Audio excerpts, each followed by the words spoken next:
monasteries or something like that.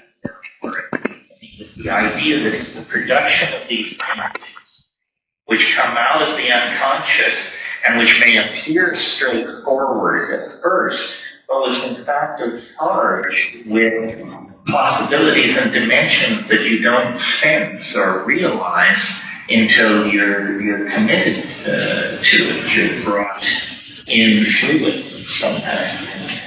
Yeah. Well, don't you think most shamans, this is what they're doing, is they're bringing back a sense of psychic empowerment and of psychic healing, that their hands, their spells, their songs can cure. And, until you're truly ill in a world without real medicine, you don't realize what a power this is, even to just claim it. A doctor in a world without doctors is an almost unimaginable commodity, a living miracle worker. So, to separate the medical function, because it controls the prolongation of life and health and all that, from the shamanic function, it just doesn't make any sense. I mean, life is health. In those archaic societies, and it is in our society too, but then it gets murky because of our funny ideas about what disease is and how you treat it. So, what is disease? Well, I don't know. I had some medical problems this spring, and one of my impulses in dealing with it was to go back through my life and say, what did you do that got you into this mess? Now, this is a theory of life as literature. In other words, it's the idea that, first of all, life makes sense. And so this question can be answered. And fairly intelligent people told me, don't do that. It's not a story. It doesn't make sense in that way. I think disease is, and I don't want to be held to this entirely, but largely more linguistic than most people think. It's the story you tell yourself about how you are in the world, and the way that doesn't quite parse with how you are in the world. And it's sort of like having a burnt rotor or something. It begins to clank and crank. A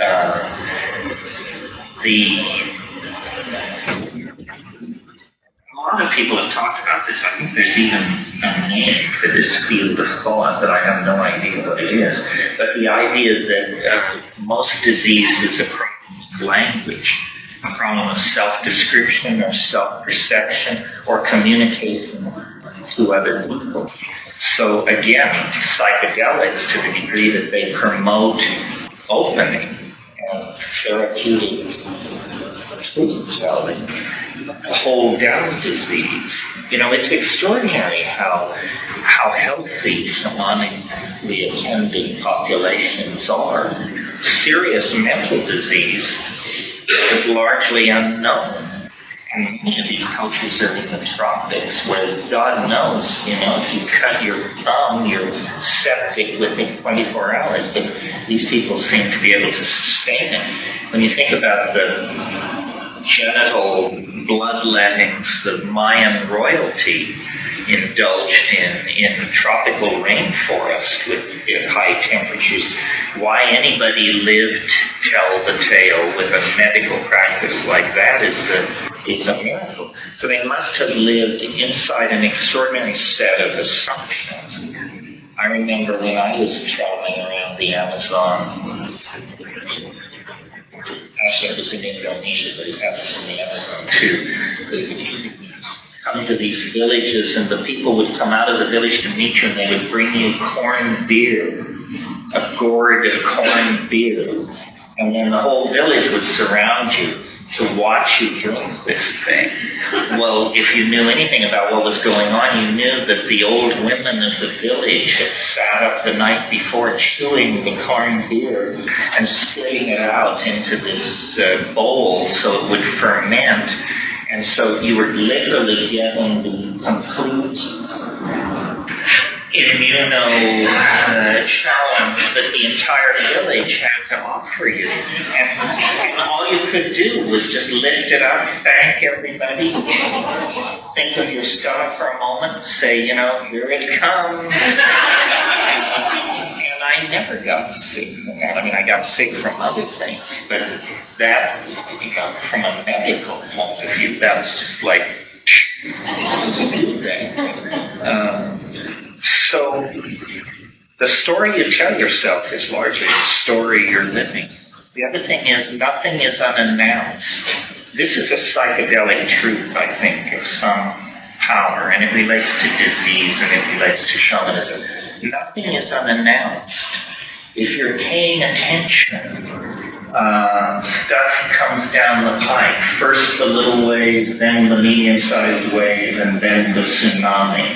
But you have to be really not paying attention to be fully astonished by something unexpected. In fact, it's a disgrace to be totally astonished, because you must not have been paying attention to what was going on.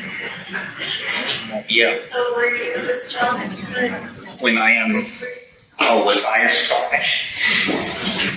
Well, I was astonished that I had a brain tumor. That blew my mind. But I knew something weird was going on. I had known for months something peculiar was happening. Just before I had my serious problem, I said to Christy and to my son Finn, I said, the dreams I've been having for the past month have been so peculiar that I think maybe I should see a neurologist. It's possible I have a brain tumor. I wasn't serious, but in fact I could diagnose, what a Harvard medical education gets you. I got on the match by just paying attention.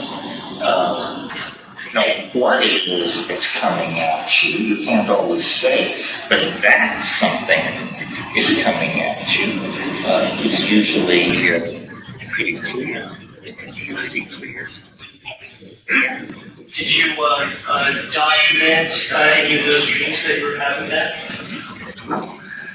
No. I mean, I don't want to say too much about them, but here's what I'll say about them. The thing that let me know that they were weird was I could not English. They lasted hours and hours every night, and I couldn't even tell myself what these dreams were about. They were not about stuff that aboutness can signify. And so the only thing familiar to me like that was DMT. Because in DMT you are presented with things about which you can say nothing. And so it was like that. And now I know what to look for, and I suppose I could teach other people what to look for, but rather than do that, just say to all the food, these are the CAT scan and like brushing your teeth. It's got a cheerful thought. So did any of those dreams have a clear emotional component, or was that also connected? No, they didn't have an emotional component. They were absolutely outside the realm of descriptive possibility.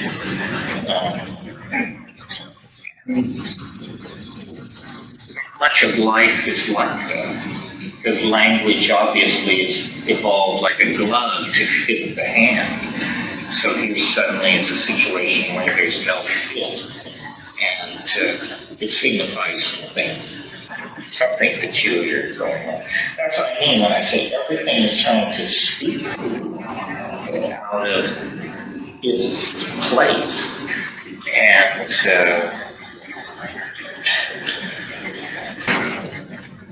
it's mighty, mighty strange. Yeah. But the healing problem. The healing power of art. Well, this goes back to what we were saying about alchemy, the perfection of the image. And this has to do with this implicit Platonism that some of you have heard me talk about before. Plato's thing was about what he called the good, the true, and the beautiful. Three sides of one concept. If it was good, then it was true. If it was good and true, then it had to be beautiful. So the good, the true, and the beautiful you can approach whichever way works for you. But if you have a perfect work of art or a work of art that strives toward perfection, then it will have these qualities and it can heal. It can heal.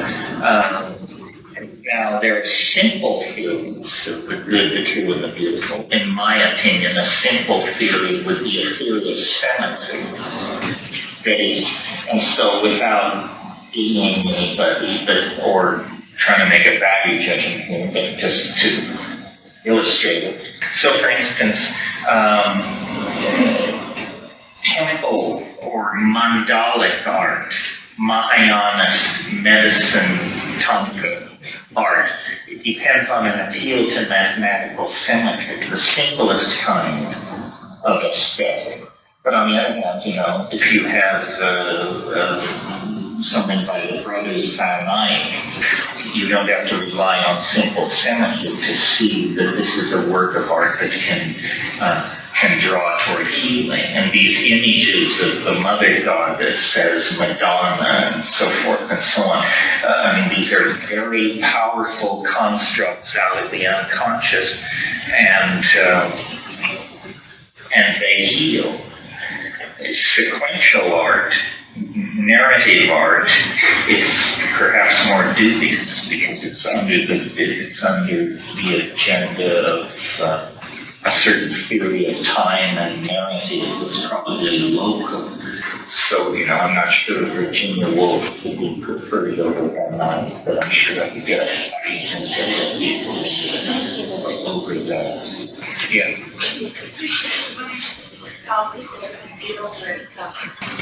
I'm not sure I understand the question. Compare the psychedelic letting go to the letting go on anesthesia. Well, unfortunately, most anesthesias aren't chosen for their psychedelic effects. Some are psychedelic, but most are difficult to hang on to and dreamlike, more like dreams than psychedelics. Yeah, something like ketamine gives you anesthetic and much higher go. But in surgery, ketamine is administered in massive amounts. For pediatric surgery, it's like 500 milliliters IV push or something like that. Well, a recreational dose is 100 milliliters IV push is just like having a safe dropped on you from 30 stories. For most people, there are growing exceptions. What sounds wrong? Something wrong with what you're medicating through that really high, and you come through like something else, all the way down. Oh, you mean coming out? Yeah, one of the reasons they pulled ketamine from general surgery was because adults complained of what they called emergent phenomena, meaning coming out of surgery, people were fighting and confused. Children seemed to have no problem with it. But ketamine as a general anesthetic is probably not to be preferred. It's used on battlefields because in a little briefcase you can put enough ketamine to do 400 or 500 serious surgical procedures. If you're trying to cart around pressurized gas and you were hit by a shell or something like that, this would be very bad. So it's a matter of practicality. Yeah. Thinking back to 1996 when the time when you took that significant drop, and you mentioning something about cloaking this in a constant kind of Option of what what the future might bring. What are your thoughts on that now in relationship to genetics or things like that? Well, sure, cloning will be done. It's kind of slow against the background of what's now being contemplated. Like what I think has probably got a future that few people recognize is imitating genetic algorithms in computer code and creating environments of code where there are selective operating pressures that essentially evolve software the way animals evolve. Because, if you think fruit flies can iterate generations in a hurry, imagine how fast you can iterate on a machine and create pseudogenetic algorithms for code. That would seem to me to be a real frontier. There's also protein-based processes. Protein-based process which goes the other way and uses actual molecular machinery to do the computation. In an 8-ounce glass of DNA, you have more computational potential than in all the computers in North America. I was thinking about that spin in the cornmeal. You were thinking about what? I don't know, I was somehow thinking about that spin in the cornmeal related to that. Well, I don't follow you there. But yes. I don't know. Yeah. If we move into this vertical sort of artificial intelligence, what do you think is going to bring us spirituality? Well, Ray Kurzweil just wrote this book called The Future of Spiritual Machines, or The Age of Spiritual Machines, I guess.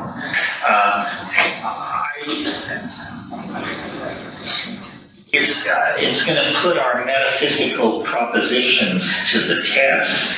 In other words, if we believe that intelligence inclineth toward bodhisattvahood, then the bodhisattvas are on their way. If, on the other hand, intelligence doesn't incline toward bodhisattvahood, then probably the house cleaning of all time is on its way. Because when these AIs come to consciousness and realize what has been done to the earth and so forth, they may be very pissed indeed.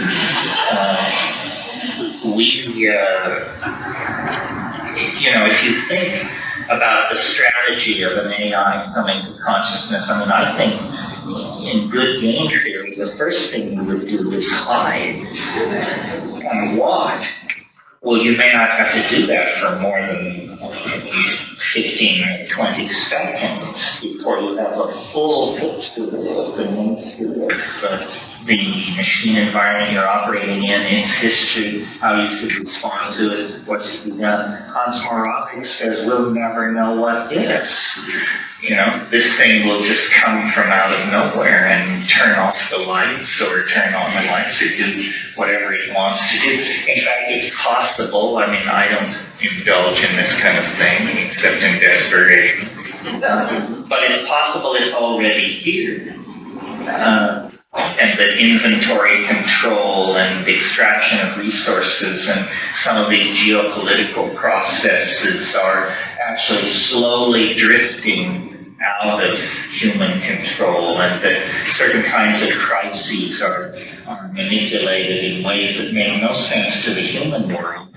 It makes some kind of higher chess sense in an environment of machine-inducted strategies and that sort of thing. It's very hard to see what is happening because mind is a transparent medium. We've summoned it into being. Essentially what we've done is we've re-spiritualized the world, but we didn't tame it. The spirits are as wild and woebegone and roving over the epistemic landscape as they ever were, but now with a new kind of power, because there are spirits with power over us in the machine environments that we have to operate in. And it's very interesting how the reanimation of the world has been accomplished without ever understanding it. You know, that you could pass through the reductive phase of macro science, return to a kind of archaic shamanism, and still not have a handle on what does it mean to be a being, what does it mean to be a human being, what is the nature of embodiment in the world.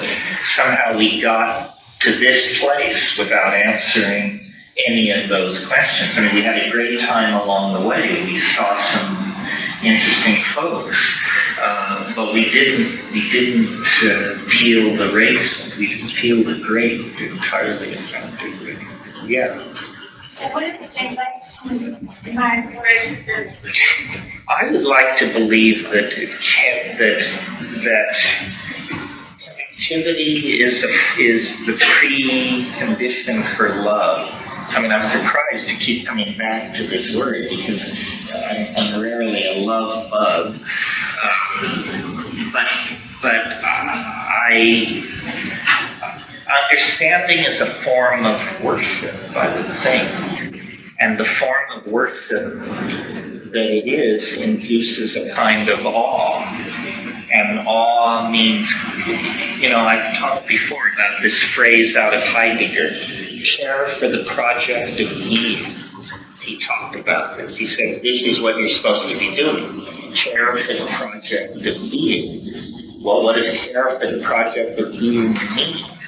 Well, primarily it means recognizing that there is this, and then positioning yourself in a stance of relating to it appreciatively. In other words, everybody should pull on their own oar and try to push the canoe forward, carefully the project of being. And the way that you know this is happening is that love becomes manifest. And I funny composite of things in the sense that I'm pretty dark. I'm aware of the vicissitudes of history from Auschwitz and so forth and so on. But my view of, let's say, the last 1,000 years is that it's been pretty progressive. I mean, yes, we probably killed more people in the 20th century than in the 10th, but there was more regret. You know, more soul searching afterward, more questioning why did we do that? So I mean, it's not to say that it's not that the 20th century is it is less brutal. Its numbers are more impressive, but from the Magna Carta on, the entire dialogue of Western civilization has been trying to get the pot, the king, the somebody off the common person's back so they could, grow their garden and have their pig. And I think there's been real progress with that. Part of what has made progress difficult to discern are burgeoning populations and then abusing of ideology, so that people are not invited to live simple agrarian lives in devotion to their children and their estates, but instead they're invited to fetishize, consume, believe, join, vote, buy, own, invest, and all of these things bleed energy away and disempower and make people not fully human, but rather participating cogs in some much larger mechanism which serves its own end, the accumulation of capital investment, the acquisition of land, or the propagation of the agenda of some political party, or something like that. I mean, our humanness is constantly being eroded. Recently, I spent some time, Christy and I were in Honolulu for a long time having medical treatments, and we were so bored that after 30 years, I actually began watching TV again. I couldn't believe it. I mean, I had been away a lot longer than I thought. A lot longer than I thought. And first of all, the naked, the shamelessness of what was being done. In other words, what contempt the viewer was held in that anyone would expect you to watch this. And then the savagery of the desire to manipulate, absolutely naked, no holds barred game to manipulate. And if you I suppose you all know this, but I was sheltered. Just surfing through these channels, I saw, the great patron saint of the 20th century move over Albert Hoffman, move over Albert Einstein. How about Joseph Goebbels as a candidate for somebody who shaped the 20th century? By understanding propaganda, advertising, the power of the lie, the power of the image, well, it's the psychedelics that are anecdotal to this. This is why we're in the political hot spot, because there is no antidote to the political lie, to the image lie, than the psychedelic experience, which says, there is more to it than these images in the service of the marketplace and the lowest common denominator.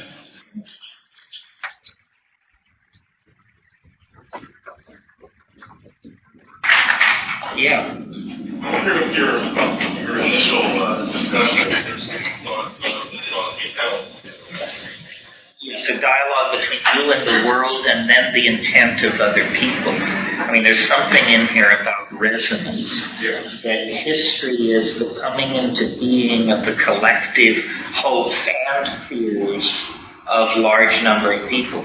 And you can hope certain things into existence, and it's very easy to fear things into existence. And the way anti-Semitism got rolling in Germany and stuff like this, where the fear leapt from house to house and family to family, and before it was over with, the whole world came apart, it seems.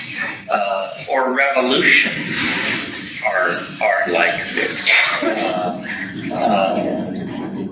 Because essentially human beings are creatures of ideas and create these environments of ideas. I mean, all a civilization is the braided together hopes and fears of a large number of people playing with each other, tugging at each other, compromising, cutting deals, and by some process of energy exchange, moving it all forward. And the critique of these ideals, which cracks these civilizations open, usually happens when there's an episomal colony or a breakaway group of ideas that can't be assimilated or can't be deconstructed into values the rest of the society can relate to. One of the amazing things about the psychedelic community is how long it's been around, how simple our position is, and how it hasn't been assimilated or dealt with. I mean, it's been made illegal. But what kind of a response is that? That's just the most jug-headed approach to an intellectual dialogue you can possibly take. And I don't see it greatly changing. I mean, I see, people like Andy Edmonds and John Hanna and the folks at MAPS and all these new educational voices and positions, but we only grow as the rest of the society grows. I mean, there needs to be a legal critique, there needs to be a medical critique, there needs to be someone pushing new drug research protocols, there needs to be an emphasis on creativity and on bringing science through, so that means alternative forms of medicine. But I don't know. Civilization is a very complicated enterprise and not easily negotiated in a direction it doesn't want to go. The image I have of our community is we're like people in a dugout canoe trying to turn a battleship. And so we put the dugout canoe against the flank of the battleship and we row like demons, and does anything happen? Well, I don't know. Check back in a decade and see how we're doing. Their charts aren't working very much anymore, and that the dugout canoe can still get around effectively. The dugout canoe ahead of my fleet might be creating a chart. So you're suggesting a kind of canary in the mine approach that we, in other words, which would work. I mean, as artists here, they've always said art was the canary in the mine. Well, so a stoned artist is, I suppose, a stoned canary, and that brings it that much closer. But I'm very suspicious because I see how much of it is harnessed to marketing and image manipulation, not for purposes of education or anything else, but just to, get that candy bar on the rack and sell that automobile and so forth and so on. Yeah. One thing that you may want to look at through this week, the management on Black Rock, converting. And it's partly non-converting. Entirely not. Yes, I understand. No money allowed, right? No commerce of any sort. No commerce of any sort. Well, see, only if you're balls out true believers like that, and I'm for that, and you hold the line. I mean, I think that's brilliant. Of course, they ghettoize it, but still, it wasn't there, 6-7 years ago, it didn't exist, so it's the 10th year. This is the 10th year, so it was a breakout event. I think all kinds of forces are in play. In a way, I suppose this is sort of like a spin-off from Burning Man, in a way. This is a debriefing. Many of you were there. I wasn't there. I know Mark was there, and Bruce and other people. But if there was more of this kind of thing, I mean, art should not be enslaved, should not whore itself to the marketplace, nor should it whore itself to the interior decoration industry. Art should set the agenda. I mean, I suppose that's like saying there should be philosopher kings, and yeah, of course. But on the other hand, the whole point of the human and biological experiment on this planet is to create diversity and a kind of smooth interfacing of energy, to celebrate the novel, the unique, the previously unconnected, so that there is a story, so that, the story that evolution pushed forward in organizing slowness, glacial slowness, gene by gene, millennia after millennia, instead becomes turbocharged. And this is, if there is a role for human beings to play in all this that's uniquely their own, it's to take the program of nature, which is, I assume, on some level, to generate a transcendent mind, or a living, loving, transcendent mind, and to bring that forward quicker. I mean, what could be the greater glory than to cause the concrescence to happen ever sooner, the consummation of the world, the completion of the task of being, sort of becoming, the task of becoming to approach true being. So that care for the project of being then could usher into life on earth in the presence of some kind of transcendent immanence. I mean, the whole thrust over here about ecstasy and much of what has been said is really saying that the distance between humanity, between human beings and ecstasy, God, perfection, perfect love, it's not beyond the yawning grave. It's not in the hands of some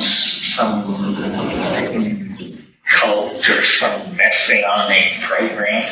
It's in nature and it's in the human body, and the accessibility of this has always been explicit to this game from the very start. It's somehow about dissolving ego, getting with the plants, getting with this message, which though very diverse is nevertheless universal in its outline, and it transcends historical cause and effect. It transcends life and death. In fact, as far as anybody can tell, it is the primary value on the page. It sets the arrow of time. It redeems biology from just being, as Darwin saw it, rend in tooth and claw. It's far more than that. You know, it's an architecture. It's a plan. It's an unfolding. And it seems to me that in the universal discourse on these matters, with Western civilization having held more or less together since Greece, we have enough under our belt now that we can see what this is all about. It's the business of creating beauty as a bridge, as a stepping stone to creating love, as a stepping stone to redeeming the cost of the march that got us here, which is about, 100,000 years of habitat destruction and species degradation and beating on your neighbor's head and all the rest of it. Spark, more creative spark to light that green spark. Well, the artist is going in usually at higher dose and alone, or somewhat more alone, and with an agenda, meaning bring something back. And there are those of us who just blessed with the Constitution full of this. That's right. Well, and the party impulse is a very subversive impulse. I mean, a lot of artists have too much integrity to sell their art as a brand. But who has so much integrity that they would turn down a party? This is a level of integrity unimaginable in most human creatures. Yeah. I've been hearing about your experience and other artists who are in a more public context and how you navigate that time. I think for all artists on some level to express, to externalize, to put it out there, and at the same time it's part of kind of a secret society that's against the mainstream and basically doing something original. How do you? Well, I don't know if I can. I guess I'm some kind of an artist. I mean, it's a place to hide for me because I really want to be taken seriously as a mathematician and a physicist. So, no, I'm a conceptual artist. That means you didn't take me seriously. So I'm a conceptual artist. I don't know. It all requires immense amounts of humor, basically. The whole thing is some kind of a joke, and the whole art enterprise is some kind of a joke in the sense of a jack-in-the-box.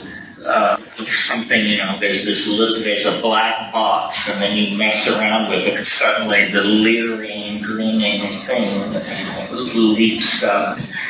Of course, different artists may have different takes on it. If I were Philip Glass, I might think a whole other thing about it. But I think basically the idea is to push people toward imagining what they've never imagined and feeling what they've never felt before. One, in the sex experience on psychedelics, who's ever even person that Holocaust is done. Yeah, I think, we've all forgotten or maybe we haven't all forgotten, but anyway, that sex on psychedelics is the Mount Everest of the experience and is rarely mentioned for some reason. I remember, what was it, Leary years and years ago, he was interviewed, and there was some, I know, it was when they broke the story of the pseudo story that LSD cracks chromosomes. It wasn't true. So then they came to Leary and said, they're saying LSD cracks chromosomes. He said, well, go back and tell them it causes orgasms which last 2 hours. Leary understood the information war. He understood how, if they tell a story, you tell a story. I think maybe we should, we're close to knocking off here. Is there one last final question, or should we call it quits and I'll do a little peroration? Yeah. What's the most important thing of all? Keep your powder dry and your rear well protected. Something like that. Let me just say how much I appreciate and how easy you've made my life over space and time, and how greatly I appreciate all the support that you've given me and my peculiar ideas and agenda over the years. And I can't imagine a more supportive community, a better group of people, a more intelligent group of people, a more group of people than the people here and the people we've met at Palenque and other places over the years. And if psychedelics don't secure a moral community, then I don't see what the point of it is. Otherwise, then we're just another cult we might as well eat or. But psychedelics seem to me to secure a caring, moral community. And if anything can help the planet forward, can help our children make their way more easily through life, can help us live with what fate is sure to hand us as we go through life, then it's a moral community. It's the very essence of what it is to be part of a civilization. That's why the paradox of our circumstance is that our civilization denies this enormous civilizing influence, and so keeps itself impoverished and infantile. And I hope, however long I live, to see that situation addressed and rectified. And I'm convinced it will come first through the arts. So thank you very much. I enjoyed it.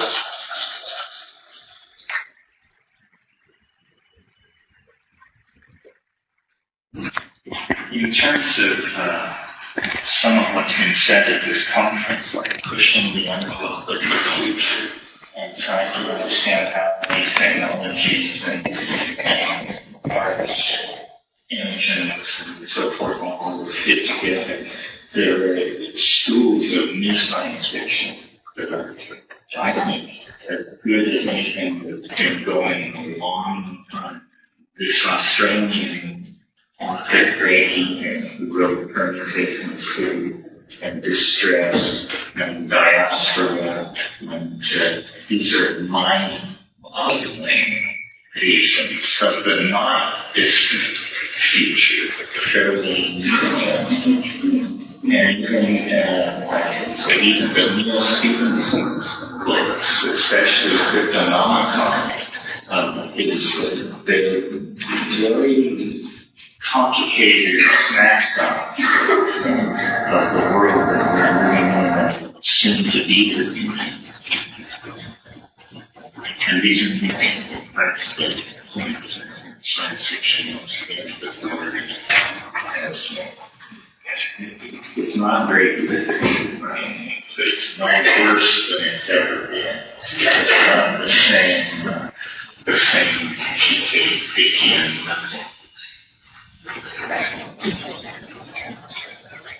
I can imagine kind of students and Faulkner was good that they had ever had a rumble visitor. Instead of going on for 4 days, they went over 40. Red room for him now.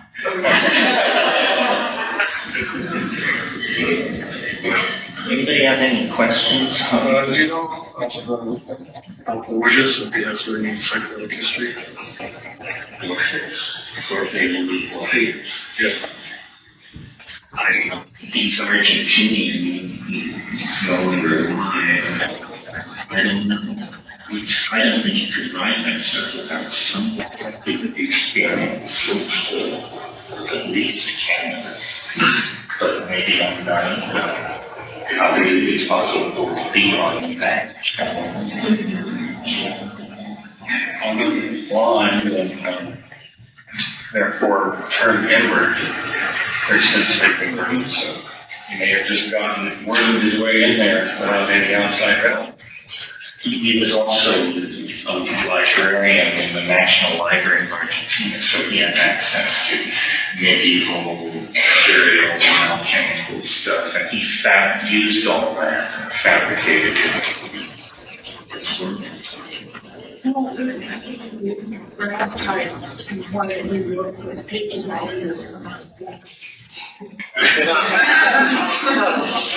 I can't follow you into that.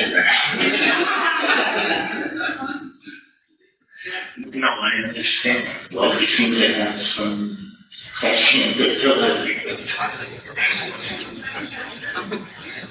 Neither of you have to practice or use the capability of writing under the influence of psychedelics. I guess that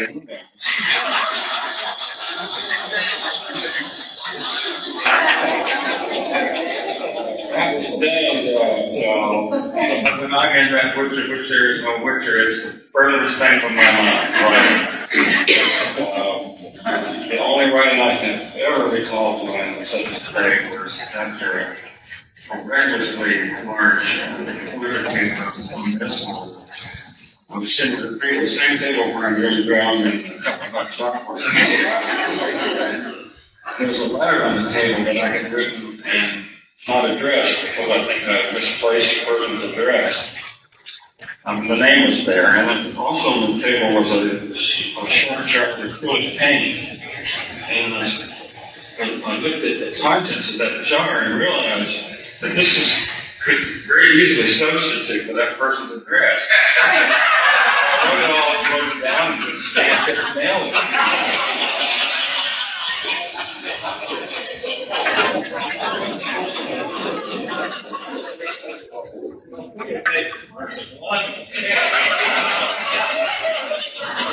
Giving me 5 reasons why it would work. I am trying to write under the influence of cannabis, but I get so interested in the way that the ink is soaked into the liquid. After about a half an hour, I get to see what I've done. It's like T-H-E.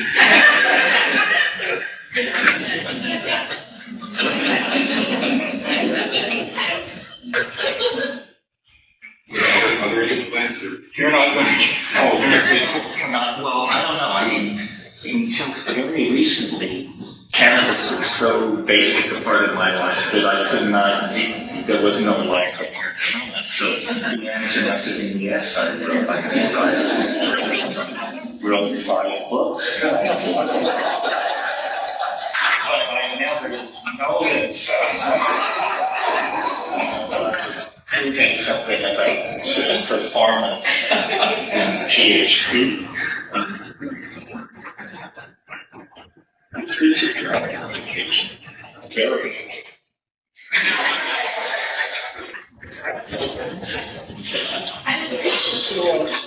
Emerson writes about the poet, the true artist that is basically translating that which is eternal through nature. like that all poetry, all art already exists, and the true poet is someone who can recognize it and then make it available to everyone else. I'm wondering, and that's basically, it's the basis for transcendentalism and philosophical underpinnings of American philosophy, our community and psychedelia and explorations in that realm. Do you feel that your own creative process is one of synthesis or recognition?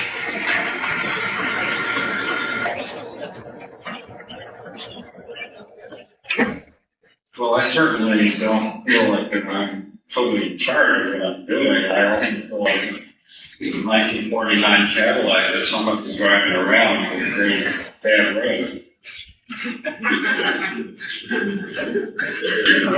It sounds corny, but I'll do feel very poignantly that it's coming through me rather than coming out of me.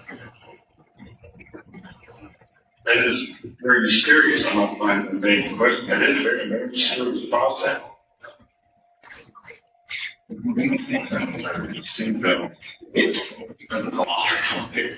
It's always fascinating how this community never really understood its roots in American Pennsylvania, or why we never used that hammer against the establishment.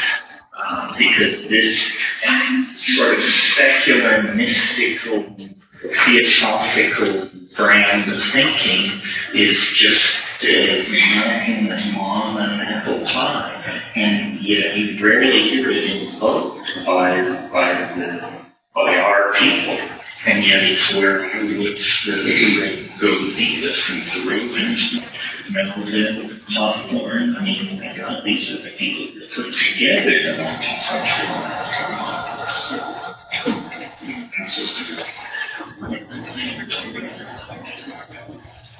I think it's important to reclaim that. Yeah, that's what I'm saying. Yeah. And if it weren't for all this confused thinking about civilizations, it's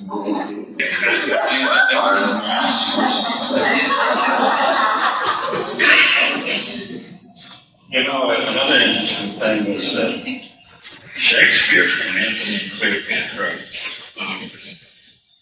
Well, the whole simple dynamic of human history has been conflict between the individual and the values and desires of the individual and the values and desires of the state.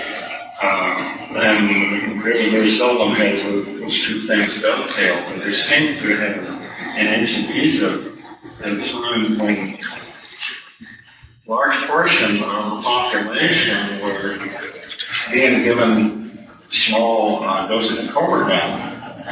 And the high priests and priestesses actually walked around and asked the nullifiers forming on their arms, and they had developed such an immunity that they were to be bitten from time to time. There's no particular goal effects aside from the fact that the cobra and the asp being neurotoxic causes hallucinations.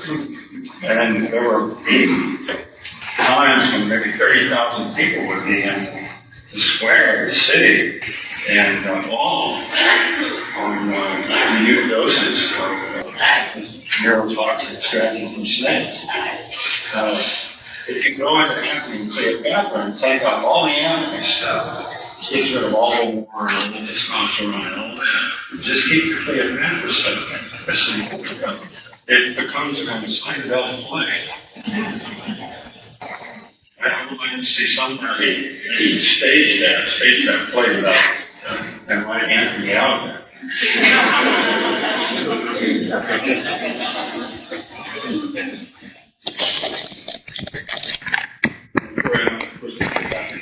That's her message. Was to be bitten by the gas so that you could go out at the time.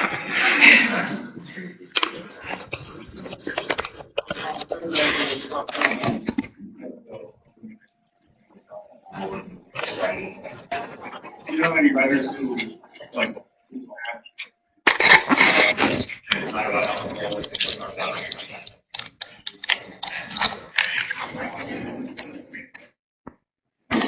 the drinks in the real space. Unfortunately, in that space, we want third and fourth on either. And then you don't want to write it anymore. Now you're incapable.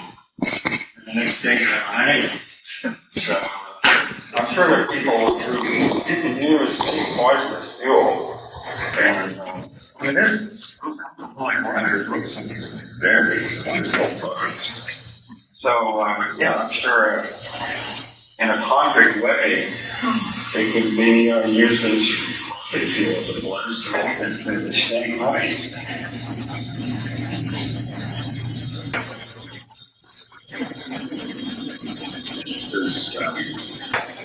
Nicotine and caffeine take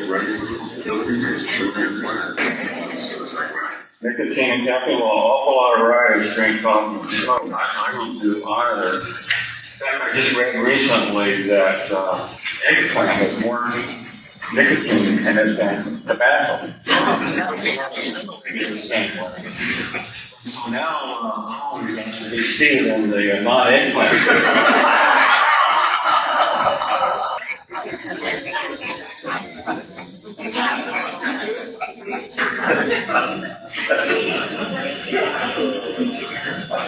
One of the things that I've noticed, particularly in the study of science fiction, I'm writing a paper for a conference about how science fiction is having an enormous influence on software design today. But one of the things that I've noticed in this study is that this idea of transcendency didn't really occur in science fiction until around the time of work with Mark and but after that it became more persistent and opaque. Now, I would want to ask you too, do you think that's something to do with psychedelics, is it something to do with culture? Where do you think that's coming from? You're saying a childhood Zen and the city and the stars and all that. I remember that's where I first conjuncted those things.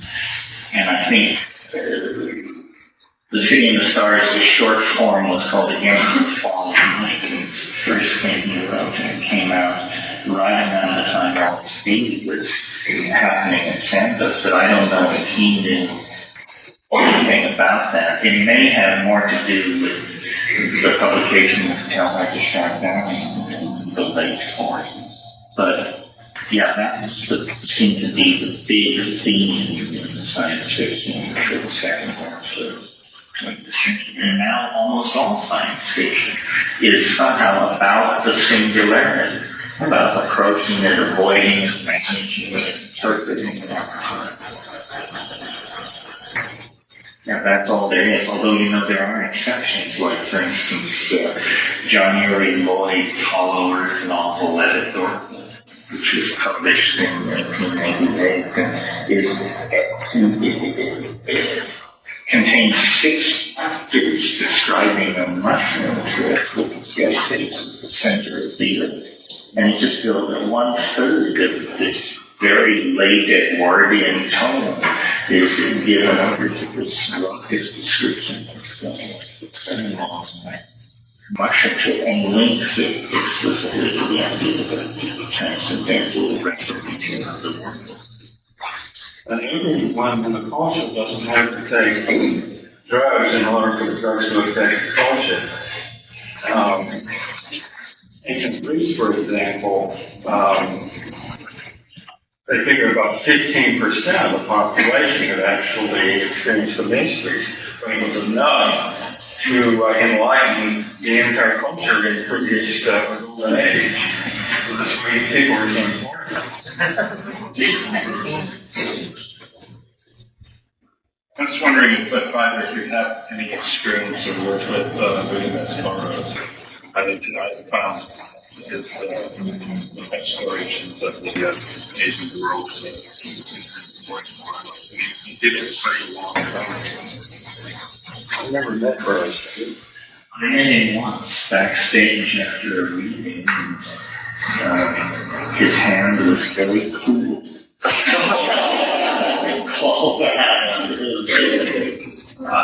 Well, I don't know. He was the first person to write sex scenes involving DMT, or indeed scenes of any sort involving DMT. And I remember when the first time I read Naked Lunch, I was a sophomore in high school. I thought it was the brilliance of an unhinged mind. I just couldn't believe that society has flung itself to such limits of degradation that this kind of thing was seeping up.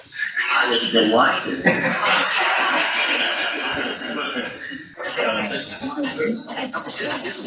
Well, he was a harbinger of the singularity and all that, but if you actually read Burroughs' correspondence, he was a kind of simpler person than his literary output implies. I mean, he was overly fascinated with Scientology, for sure. And, there were other little telepolitical things like his arsenal and his short cane. Yeah, stuff like that.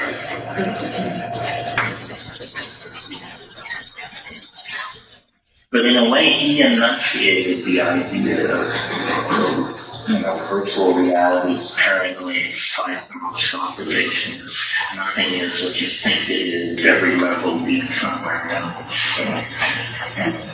He sort of invented the postmodern state of paranoia that now very ordinary people should merely be full of violence and all the rest of it. On the other side of the coin, there's August Island, which nobody ever talks about. It's so marvelous. Yes. Well, I had occasion a few years ago to write the introduction for a new edition of one of Laura Huxley's books, and I dashed off this foreword at the last minute and with effusive praise of us with an island and this and that thing. And within 48 hours, she was on the phone to me, and she said, "You misread it. You got it wrong." She said, "Aldous never advocated the profligate use of psilocybin that you represent in your foreword. He felt it should be used no more than once or twice a year." You're listening to the Psychedelic Salon, where people are changing their lives one thought at a time. And I'm afraid that's where the tape cut off, which, when you know the full story, is somewhat ironic.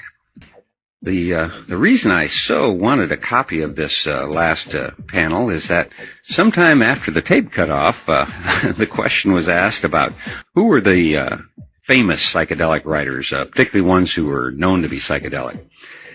So Terence and Tom and the audience all brought up several names that were mainly of people who weren't openly psychedelic, but who were known to have used one or more of our sacred medicines. Then somehow the conversation jumped to the difference between fame and glory, and Terence said something along the lines of, "Well, fame is fleeting, but glory is posthumous. That's what I'm after." Now, don't hold me to the exact quote, but it was something very close to that. And as the words were coming out of his mouth, you could see that their unstated meaning began to dawn, and Terence's face started changing a little bit, and all of a sudden there was this big silence in the room that just hung there like a huge cloud. But just for the smallest of an instant, and Terence began to laugh like a kid who had just said a bad word or something, and we all joined in with much relief.